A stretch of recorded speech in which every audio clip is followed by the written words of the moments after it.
Hello बच्चों, आज हम क्लास 7th की इंग्लिश एंड कॉम बुक का chapter number 9 a bicycle in good repair करने जा रहे हैं। तो बच्चों, ये एक बहुत ही इंटरेस्टिंग स्टोरी है जिसे पढ़ कर के आपको पता चलेगा कि जिस चीज़ के बारे में आपको ज़्यादा ज्ञान ना हो उसको बिना किसी एक्सपर्ट के प्रेजेंस के काम नहीं करना चाहिए। तो चलिए चैप्टर स्टार्ट करते हैं। चैप्टर की शुरुआत में हमें ये बिफोर यू रीड नाम का सेक्शन दिया है। सबसे पहले इसे ही पढ़ लेते हैं। If you wish to go on long bicycle ride, the bicycle should be in good condition. If possible, an expert mechanic should be overhaul it. But what happen if the machine has a wheel of its own and the mechanic knows next to nothing?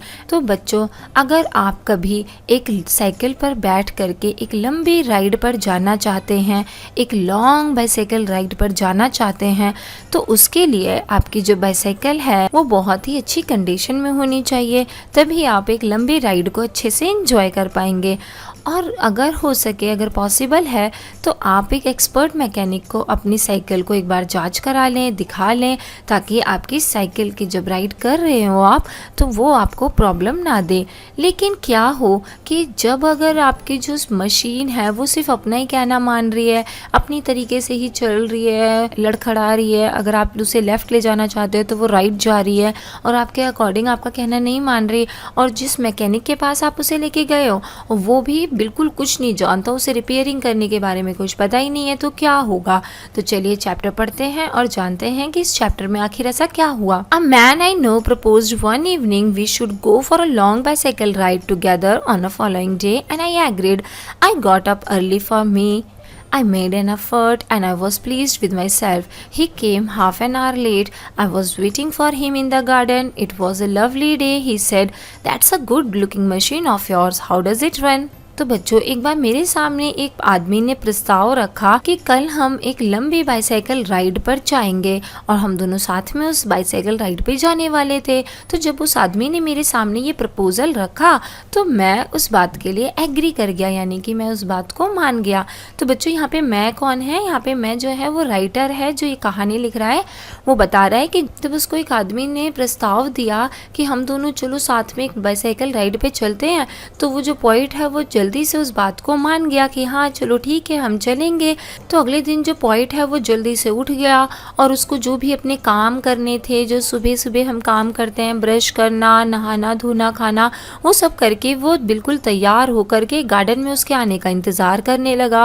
और वो जो आदमी है वो करीब आधे घंटे late आया और आकर के उसने कहा कि कितना सुंदर दिन है ये, और तुम्हारी जो मशीन है, यानी कि जो तुम्हारी साइकिल है, वो भी कितनी सुंदर है, कितनी गुड लुकिंग मशीन है। और उसने मुझसे पूछा कि ये मशीन जो है वो कैसे चलती है। Oh, like most of them I answered, easily enough in the morning, goes a little stiffly after lunch. तो ज़्यादातर लोग जिस तरीके से जवाब देते हैं उनकी तरह मैंने भी जवाब दिया कि भाई सुबह सुबह तो सही से चलती है मेरी साइकिल, लेकिन लंच के बाद जो है वो थोड़ा सा स्टिफी हो जाती है, क्योंकि लंच के बाद जब हम पेट भर के खाना खा लेते हैं तो बाइसाइकिल राइड करना थोड़ा मुश्किल हो जाता है ना बच्चों, क्योंकि वो भी तो एक काइंड ऑफ एक्सरसाइज है, उसमें हमें मेहनत करनी पड़ती है और हमारा पेट जो है वो भरा होता है, हमने खाने से खूब सारा खा लिया होता है, तो फिर क्या होता है, हमें साइकिल चलाने में थोड़ी सी मुश्किल आती है। तो वही बात जो है मैं उस आदमी को बता देता हूँ। He caught hold of it by front wheel and fork and shook it violently. तो वो जो आदमी है वो साइकिल को हैंडल से पकड़ता है और उसकी जो फ्रंट व्हील है, आगे वाले पहिए हैं, उसको बहुत तेजी से हिलाने लगता है। shook it violently मतलब बहुत तेजी से उसको हिलाने लगता है। I said, don't you do that, you will hurt it. और फिर मैं उसको कहता हूँ, भाई ऐसे मत करो, तुम मेरी साइकिल को नुकसान पहुँचा दोगे, उसको हर्ट कर दोगे। I did not see why he should shake it. It had not done anything to him. Besides, if it wanted shaking, I was the proper person to shake it. I felt much as I should had he started whacking my dog. तो मुझे पता ही नहीं चला कि वो मेरी cycle को इतनी तेजी से जो है वो क्यों हिला रहा है, मतलब उसमें मुझे दिखा ही नहीं कि क्या बात थी, क्या वजह है जो उसने इस तरीके से मेरी साइकिल को हिलाया। और अगर उसे हिलाने की ज़रूरत भी थी, अगर मेरी साइकिल में कुछ लगा था या वहाँ पे कुछ हो रखा था जिसकी वजह से उसे एक शेकिंग की ज़रूरत थी, तो मैं जो है वो एक प्रॉपर पर्सन था जो उसको शेक करे, उसको हिलाए, क्योंकि भाई मेरी बाईसाइकिल है तो मैं हिलाऊंगा, मैं उसको कुछ भी करूंगा, वो कौन होता है मेरी साइकिल को छूने वाला। इस तरीके से मेरे मन में विचार आता है और मुझे ऐसा लगता है जैसे कि वो मेरे कुत्ते को पीट रहा हो, मतलब जैसे कि कोई किसी के कुत्ते को कुछ कह देता है तो उसको बहुत बुरा लगता है ना, इसी तरीके से जैसे उसने मेरी साइकिल को छुआ तो मुझे बहुत बुरा लग रहा था कि वो क्यों ऐसे कर रहा है। ही said this front wheel vowels, तो उसने मुझको कहा कि जो फ्रंट व्हील है, आगे वाले पहिए हैं, ये वॉवल करते हैं, यानी कि अनस्टेडी हैं और हिलते डुलते रहते हैं। I said it doesn't if you don't vowel it didn't vowel as matter of fact, nothing worth calling a vowel. तो मैंने उसको बोला हाँ हाँ हिल तो रहे हैं, लेकिन अगर आप नहीं हिलाओगे तो नहीं हिलेंगे, यानी कि ये वॉवल अपने आप से नहीं कर रहे हैं, क्योंकि आप उसे इतना हिला रहे हो इसलिए वो ऐसा हो रहा है, और इसमें कुछ ऐसी कमी नहीं है जैसा कि आप बता रहे हैं, मतलब इसको वॉवलिंग नहीं कहेंगे, ये वॉवल नहीं करते हैं। He said this is dangerous, have you got a hammer, I ought to have been firm but I thought that perhaps he really did know something about the business. तो फिर वो मुझसे बोलता है कि नहीं नहीं ये तो भाई बहुत डेंजरस हो सकता है, इसमें बैठ करके हम लोग लंबी राइड पर जाएंगे तो ऐसा हो सकता है ना कि हमारे लिए डेंजरस हो, क्योंकि इसके फ्रंट व्हील जो है वो वॉवल कर रहे हैं। और फिर वो मुझसे पूछता है कि क्या तुम्हारे पास एक हैमर है, एक हथौड़ा है। तो फिर मुझे लगता है कि मैं भाई उसको साफ मुंह पे मना कर दूं कि नहीं भाई हमारे पास कोई हथौड़ा हथौड़ा नहीं है, ना ही मेरी साइकिल जो है वो वॉवल कर रही है। लेकिन फिर मुझे लगता है कि हो सकता है शायद इसको कुछ साइकिल के बारे में ज़्यादा ही अच्छे से पता हो और इसे आता हो कि किस तरीके से उसको रिपेयर किया जा सकता है, और शायद मुझे ना दिख रहा हो लेकिन इसमें कुछ टेक्निकल फॉल्ट हो। तो फिर ये सोच करके मैं उसके लिए हथौड़ा लेने चला जाता हूँ। I went to the tool shed to see what I could find, तो मैं जो है वो जहाँ पे टूल्स रखते हैं उस शेड में चला जाता हूँ और वहाँ पे ढूंढने लग जाता हूँ कि भाई कहीं मुझे कुछ मिल जाए हथौड़ा वथौड़ा जो उसे चाहिए।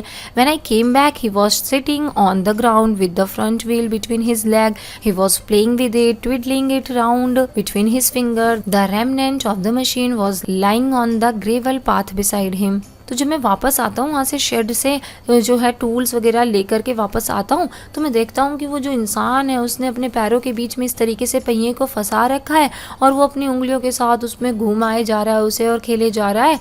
और जो मशीन के बाकी पार्ट्स हैं, जो भी नट वगैरह उसमें यूज़ हो रखे हैं, वो सारे इधर उधर पाथ पर रास्ते में पड़े हुए हैं। ये जो ग्रेवल पाथ है ना, इसमें यहाँ पे पड़े हुए हैं सारे। He said, it looked to me as if the bearing was all wrong. तो फिर वो कहता है मुझे ऐसा लग रहा था कि भाई इसमें जो बेयरिंग्स लगी हुई हैं, यानी कि बॉल बेयरिंग्स जो लगी हुई हैं, वो सारी ही गलत लगी हुई हैं। I said, don't you trouble about it anymore. You will make yourself tired. Let us put it back and get off. तो मैं उसको बोलता हूँ कि भाई आप इसकी चिंता मत करो, इसके बारे में परेशान मत हो, और मुझे लगता है कि आप ऐसा करके अपने आप को थका लोगे खामोखा, उसे वापस ऐसे ही रख दो और चलो खड़े हो जाओ। He said, we may as well see what is that matter with it. Now it is out. He talked as though it was dropped out by accident. तो फिर वो आदमी कहता है कि भाई हाँ हाँ सही बात है, हम ना इसको छोड़ देते ऐसे ही रहने देते, लेकिन अब चलो जब ये बाहर आ ही गया है तो अब थोड़ा सा देख लेते हैं कि क्या दिक्कत क्या है, ये ऐसा वोवल क्यों कर रहा है। और वो ऐसे बोल रहा था जैसे कि पहिया जो है वो अपने आप निकल के उसके हाथ में आ गया था और इसने कुछ भी नहीं करा, इसने खोला वोला नहीं है, वो खुद ही आ गया हो, एक्सीडेंटली वो सारी चीज़ें बाहर निकल गई हैं और पहिया बाहर निकल गया हो। इस तरीके से वो बिहेव कर रहा था। Before I could stop him he had unscrewed something somewhere and out rolled all over the path some dozen or so little balls. तो इससे पहले कि मैं उसको रोक पाता, उसको मना कर पाता, तब तक उसने सारे के सारे जो स्क्रूज थे यहाँ वहाँ जहाँ भी लगे हुए थे उन सबको निकाल दिया, अनस्क्रूड कर दिया, और जो भी उसकी छोटी छोटी चीज़ें थी, डजन्स ऑफ बॉल्स थी उसकी, वो सारी इधर उधर उसने पूरी बिखेर के रख दी। Catch them, he shouted, catch them, we must not lose any of them. He was quite excited about them. तो बच्चों ये जो है ना वो दैम है, यानी कि THEM, दैम जो होता है ना इस तरीके का, उसी को इन्होंने अपनी भाषा में करके लिख रखा है। तो वो आदमी जो है वो बोलता है कैच दैम, यानी कि इनको पकड़ो, और वो चिल्ला करके उसको बोल रहा होता है कि अरे इसको जल्दी से पकड़ो, हम इनमें से एक को भी खो नहीं सकते हैं, यानी कि जो स्क्रूज हैं उनको एक को भी लूज़ नहीं कर सकते, अगर ये खो गया तो हमारी साइकिल जो है वो ख़राब तरीके से बन जाएगी। और वो बहुत ही एक्साइटेड होकर के ऐसा बोल रहा था, क्योंकि वो मशीन को, साइकिल को पूरा खोल करके बहुत ही एक्साइटेड था, अब वो उसको रिपेयर करने वाला था। We grovelled round for half an hour and found 16. He said he hoped we had got them all because if not, it would make a serious difference in the machine. I put them for safety in my hat. It was not a sensible thing I do, I admit. तो बच्चों ग्रोवल्ड का मतलब होता है पैर पर crawl करके चलना। तो वो दोनों लोग जो मिल करके, हम दोनों लोग मिल करके करीब आधे घंटे तक जितने भी स्क्रूज उसने इधर उधर फैला रखे थे, डजन्स ऑफ बॉल्स फैला रखी थी, वो हम लोग ढूंढने लग जाते हैं उनको, और फिर हमें उनमें से 16 जो स्क्रूज़ हैं वो मिल जाते हैं। और फिर वो कहता है कि मुझे लगता है कि हमें सारे स्क्रूज़ जो है मिल गए हैं, और अगर नहीं मिला, एक भी नहीं मिला, तो ये जो हमारी मशीन है वो ढंग से नहीं बन पाएगी, वो वॉवल करती रहेगी। एक सीरियस डिफरेंस जो है वो उसकी वजह से आ जाएगा मशीन में, क्योंकि भाई अगर मशीन में अगर 4 स्क्रूज़ की ज़रूरत है अगर, और हम 3 ही लगाएं तो एक जगह से वो लूज़ रह जाएगी ना बच्चों। तो इसी तरीके से अगर एक भी स्क्रू खो गया तो मशीन जो है यानी कि बाइसाइकिल जो है वो बन नहीं पाएगी ठीक से। और फिर क्या करता है राइटर, वो सारे स्क्रूज़ जो उन्होंने ढूंढे होते हैं उनको उठा करके वो अपनी हैट में रख लेता है, अपनी टोपी में उल्टा करके उसमें रख लेता है। और उसे पता है कि ये तो बहुत ही सेंसिबल काम उसने नहीं किया है, क्योंकि कोई भी अगर कैप को छू लेगा अगर, या फिर वो दोनों ही एक्सीडेंटली उसको छू लेंगे तो फिर वो फिर से उसको खो देंगे, सारा बिखेर देंगे। तो वो कह रहा है साथ में कि मुझे पता है कि मैंने सेंसिबल काम नहीं किया कि मैंने उठा करके वो सारे स्क्रूज़ जो हैं अपनी हैट में रख लिए हैं। तो बच्चों पार्ट 1 यहीं पे ख़त्म हो जाता है। पार्ट 1 में आपको समझ में आ गया होगा कि दोनों लोग बाइसाइकिल राइड पे जाने वाले होते हैं, और जो पॉइंट है उसकी साइकिल को देख करके आदमी कहता है कि ये जो आगे का हैंडल है, आगे का ये जो पहिया है ये वॉवल कर रहा है, और तुम मेरे लिए हैमर लेकर के आ जाओ, मैं इसे ठीक कर दूंगा। और जब तक ये हैमर लेने गया होता है तब तक ये उसकी पूरी बाइसाइकिल को खोल के रख देता है और उसके साथ खेल रहा होता है। फिर ये दोनों मिल करके जो इसने इधर उधर स्क्रूज सारे फैलाए होते हैं, ये दोनों मिल करके उसको ढूंढते हैं और वो सारे स्क्रूज को उठा करके अपनी टोपी में रख लेता है। अब देखते हैं आगे कि उसकी साइकिल कैसे रिपेयर हुई और वो लोग कहाँ कहाँ घूमने गए, या जा पाए भी या नहीं जा पाए। तो चलिए पार्ट 2 स्टार्ट करते हैं। तो फिर वो मुझे बताता है कि जब मैं गया हुआ था वहाँ पे स्क्रूज़ वगैरह लेने के लिए, ढूंढने के लिए गया हुआ था, तब तक उसने हमारी चेन, जो मेरी साइकिल की चेन है उसकी भी थोड़ी सी जांच पड़ताल करी थी, और उसे लगता है कि मेरे गियर केस में जो गियर लगाने वाला पार्ट है उसमें भी कुछ गड़बड़ है। और इस तरीके से वो मुझे बताने लगता है, यानी कि अब उसका इरादा उस चेन को भी खोलने का है, उसको बिल्कुल उसके स्क्रूज़ को निकाल करके दोबारा से फिट करने का उसका इरादा है। और मैं जो हूँ उसको रोकना चाहता हूँ, उसको वो सब काम करने से रोकना चाहता हूँ। मैं उसको बोलता हूँ कि एक बार मेरे एक फ्रेंड ने बोला था, बड़े प्यार से मुझे समझाया था कि अगर मेरा गियर केस कभी भी ख़राब हो तो मैं ये मशीन जो है वो बेच दूं और दूसरा नया वाला ख़रीद लूं, क्योंकि नया वाला जो है वो सस्ता मिल जाता है और इतनी सारी मेहनत नहीं करनी पड़ती उसे रिपेयर वगैरह कराने में। तो मैं उसको मतलब वो बहाना देने की कोशिश कर रहा था कि ताकि वो मेरी सामान को छुए ना और आगे बिगाड़े ना उसको खोल करके। लेकिन वो क्या कहता है आगे, he said people talk like that who understand nothing about machines, nothing is easier than taking of a gear case. और फिर वो कहता है कि जिन लोगों को मशीन्स के बारे में ज़्यादा ज्ञान नहीं होता, ज़्यादा समझ नहीं होती, वो लोग ऐसी ही बातें कहते हैं कि भाई नया ख़रीद लो वो आसान है, नया ख़रीद लो वो सस्ता पड़ेगा।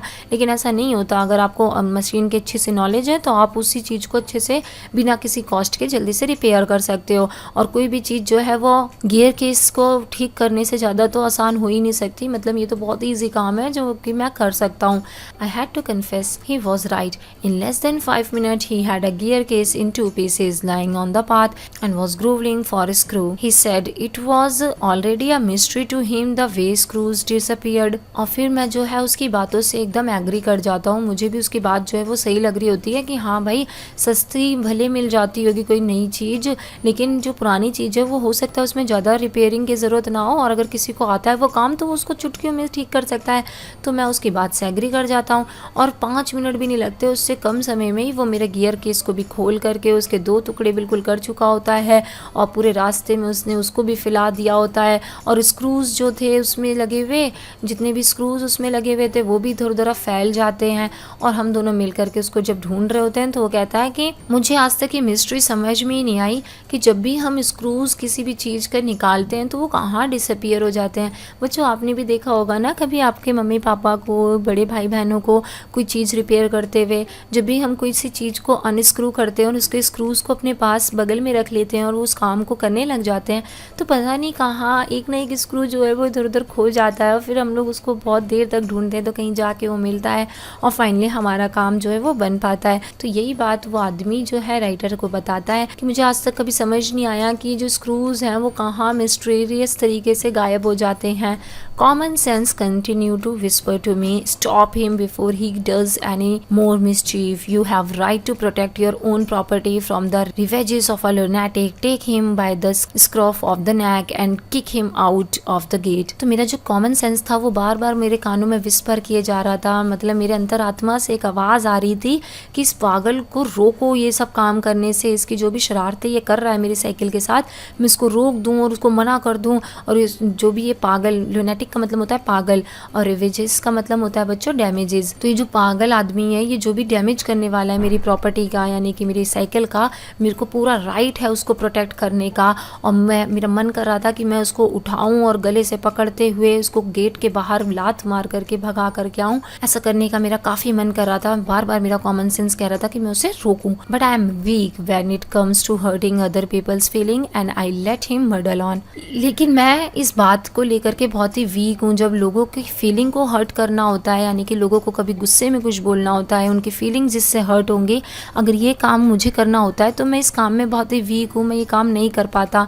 मतलब मेरे से लोगों का दिल नहीं तोड़ा जाता, लोगों से ऊंची आवाज़ में और किसी काम को करने के लिए रोका नहीं जाता। और मैं इसी अपनी कमज़ोरी की वजह से उसको अपनी साइकिल के साथ जो है वो मडल करने देता हूँ, मिक्सअप करने देता हूँ सारी चीज़ों को, और उसको बिल्कुल पूरी तरीके से डैमेज करने के लिए परमिशन दे देता हूँ एक तरीके से। मतलब मैं चाहता तो हूँ कि मैं उसको रोक करके मना करूँ और यहाँ से भगा दूँ और जाने के लिए कह दूँ, लेकिन मैं उसकी फीलिंग्स को हर्ट नहीं करना चाहता और इसी वजह से वो आदमी जो है उसकी साइकिल को ख़राब किए जा रहा है बार बार। He gave up looking for the rest of the screws. He said screws had a knack of turning up when you least expected them, and that's now he would see to the chain. He tightened it till it would not move. Next he loosened it until it was twice as loose as it was before.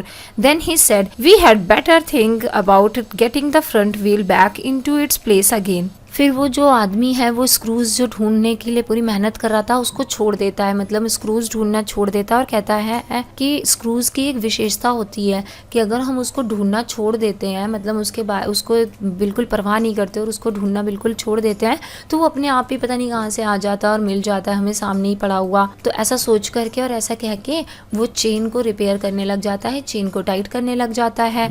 और पहले तो वो उसको इतना tight कर देता है कि वो बिल्कुल ही मूव नहीं करती, और फिर उसके बाद उसको इतना ढीला कर देता है कि वो पहले से भी ज़्यादा ढीली लग रही होती है, वॉवल कर रही होती है। फिर थोड़ी देर बाद उसको देखते देखते वो कहता है कि मुझे लगता है कि जो फ्रंट व्हील था मुझे वापस उसे वैसे ही लगा देना चाहिए, अपने जगह पर लगा देना चाहिए। I held the fork open, he worried with the wheel. At the end of 10 minutes I suggested he should hold the fork and that I should handle the wheel and we change places। तो फिर क्या होता है, मैं fork पकड़ लेता हूँ और वो व्हील को लगाने में लग जाता है और 10 मिनट हो जाते हैं। जब पहिया ढंग से लग नहीं रहा होता तो मैं उसको कहता हूँ कि तुम जो है ये हैंडल को पकड़ लो, फॉर्क को पकड़ लो, और मैं जो है वो व्हील लगाता हूँ। और फिर क्या होता है, हम दोनों अपनी अपनी इस प्लेस को एक्सचेंज कर लेते हैं, स्वैप कर लेते हैं। देखिए यहाँ पे आप देख सकते हैं किस तरीके से उसने अपना टोपी में स्क्रूज रख रखे हैं और बाकी स्क्रूज यहाँ पे फैले हुए हैं। At the end we did get the things into position and the moment it was in position he burst out laughing। और फिर थोड़ी सी देर लगती है और मैं जो है वो पहियों को अच्छे से टाइट कर लेता हूँ और सब कुछ पोजीशन में लग जाता है। और फिर जैसे ही सब कुछ लग जाता है वो ज़ोर ज़ोर से हंसने लगता है। I said what's the joke, he said well I am an ass. तो मैं कहता हूँ भाई क्या बात है, इतने हंसने की क्या बात है, क्या मजाक हो गया भाई, मैंने तो कोई जोक नहीं मारा। तो वो कहता है कि मैं बिल्कुल ही गधा हूँ, यानी कि वो अपने आप को गधा कहता है। It was the first thing he had said that made me respect him. I asked him what had lead him to the discovery. तो मैं पहली बार जो है इतनी देर से मैं उससे जब से मिला हूँ तब से पहली बार कुछ उसने ऐसा बात बोली जिसकी वजह से मेरे मन में उसके लिए रिस्पेक्ट बढ़ गई।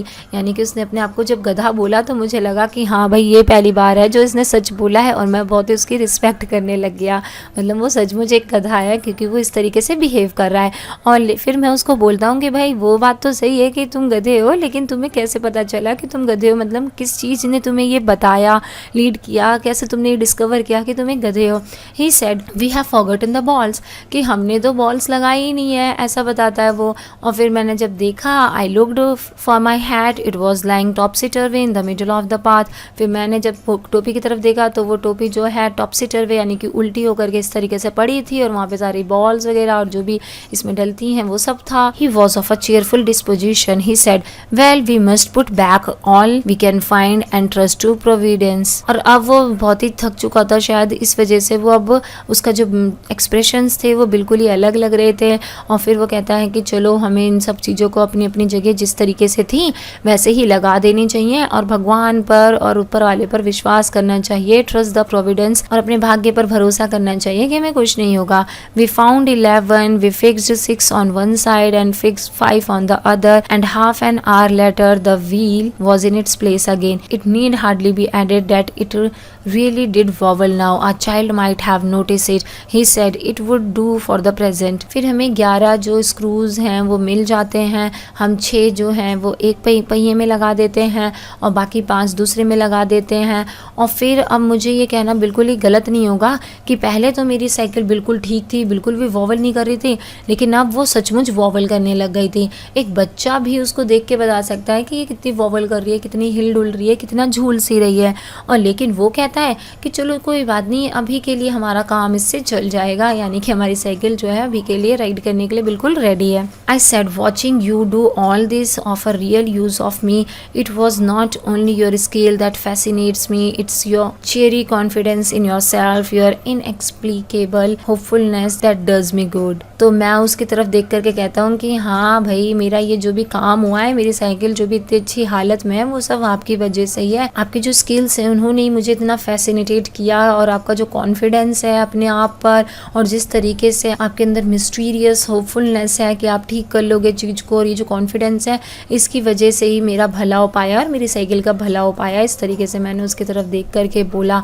अब झूठ मूठ को तो उसको कुछ ना कुछ तारीफ़ करनी पड़ेगी ना, तो झूठी मुट्ठी की उसकी तारीफ़ करते हुए कहता है कि आपकी स्किल्स की वजह से ही मेरी साइकिल जो है वो बेटर हो गई है पहले से। Thus encouraged, he set to work to refix the gear case. He stood the bicycle against the house and worked from the off side. Then he stood it against a tree and worked from on side. Then I held it for him while he lay on the ground with his head between the wheels and worked at it from below and dropped oil upon himself. Then he took it away from me and doubled himself across it till he lost his balance and slid over onto his head. फिर उसको जब मैंने ये सारी बातें बोली तो ये बातें उसको बहुत ही encourage कर गई, और वो मेरा गियर केस जो है वो ढंग से लगाने लग गया, उसको रीफिक्स करने लग गया। और कभी वो मेरी साइकिल को उल्टा करके रख देता और उसमें फिर काम करने लगता, कभी उसको पेड़ के सहारे लगा करके उसमें आगे की तरफ काम करने लगता, और कभी वो साइकिल को खड़ा करके दोनों पहियों के बीच में अपना गला करके लेट जाता ज़मीन पर और उस पर काम करने लगता। और इस तरीके से वो उसमें साइकिल के स्क्रूज लगा रहा था, गियर केस लगा रहा था, उसमें तेल डाल रहा था, और थोड़ा सा तेल उसने अपने ऊपर भी गिरा लिया था। इस तरीके से उसको बैलेंस करते हुए अलग अलग पोजीशन में साइकिल को वो मेरी साइकिल पर अलग अलग डायरेक्शन से काम करने लग गया। Then he lost his temper and tried bullying the things. The bicycle, I was glad to see, showed spirit, and the subsequent proceeding degenerated into little else than a rough and tumble fight between him and the machine. One moment the bicycle would be on the gravel path and he on the top of it. The next the position would be reversed. He on the gravel path, the bicycle on him. Now he would standing flushed with victory, the bicycle firmly fixed between his legs, but his triumph would be short-lived. By a sudden quick movement it would free itself and turning upon him hit him sharply over the head with one of his handle.